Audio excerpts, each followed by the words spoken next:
పేదవారి ఆత్మగౌరవం రేషన్ కార్డులని తెలంగాణ పర్యాటక సంస్థ కార్పొరేషన్ చైర్మన్ పటేల్ రమేష్ రెడ్డి అన్నారు. రేషన్ కార్డులు పంపిణీ కార్యక్రమంలో ఆయన మాట్లాడుతూ పేదవారి ఆత్మగౌరవానికి రేషన్ కార్డులు చిహ్నమని, మన జిల్లా నుండే సన్నబియ్యం పంపిణీ మరియు నూతన రేషన్ కార్డులు మంజూరు చేసినందుకు ముఖ్యమంత్రి రేవంత్ రెడ్డికి, మంత్రి ఉత్తమ్ కుమార్ రెడ్డికి ధన్యవాదాలు తెలుపుతూ దేశంలోని ఏ నాయకుడికి రాని ఆలోచన ధనవంతులతో పాటు పేదవారు సన్నబియ్యం తినాలని మన ముఖ్యమంత్రికి రావటం వారి గొప్పతనమని కొనియాడారు.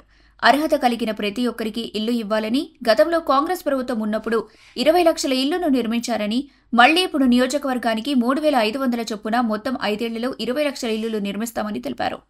ఈరోజు సూర్యాపేట మండలానికి సంబంధించి రేషన్ కార్డుల పంపిణీ కార్యక్రమానికి అధ్యక్షత వహిస్తున్న గౌరవ కలెక్టర్ గారైన తేజస్ నందులాల్ పవార్ గారికి, ఈ కార్యక్రమానికి ముఖ్య అతిథిగా విచ్చేసిన నియోజకవర్గ ఎమ్మెల్యే జగదీశ్వర్ రెడ్డి గారికి, అదేవిధంగా ఈ కార్యక్రమానికి విచ్చేసిన మార్కెట్ కమిటీ చైర్మన్ బైనారెడ్డి గారికి, లైబ్రరీ కమిటీకి నమస్కారాలు తెలియజేస్తూ, మరి పెద్దలు చెప్పిన విధంగా మనం దాదాపుగా 11 సంవత్సరాలుగా రేషన్ కార్డులు కావాలని చెప్పి వెయిట్ చేస్తున్న పరిస్థితి మనం చూస్తున్నాం.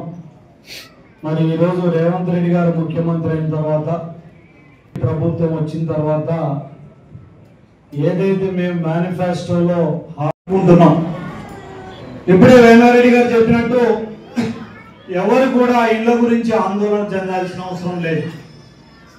ఈ రాష్ట్రంలో 20 లక్షల ఇళ్లు కట్టియాలని ఒక సంకల్పంతో, ముఖ్యంగా ఎవరికైతే ఇల్లు లేదో వాళ్ళకి ఇల్లు కట్టియాలి, ఏ పార్టీ వారైనా సరే.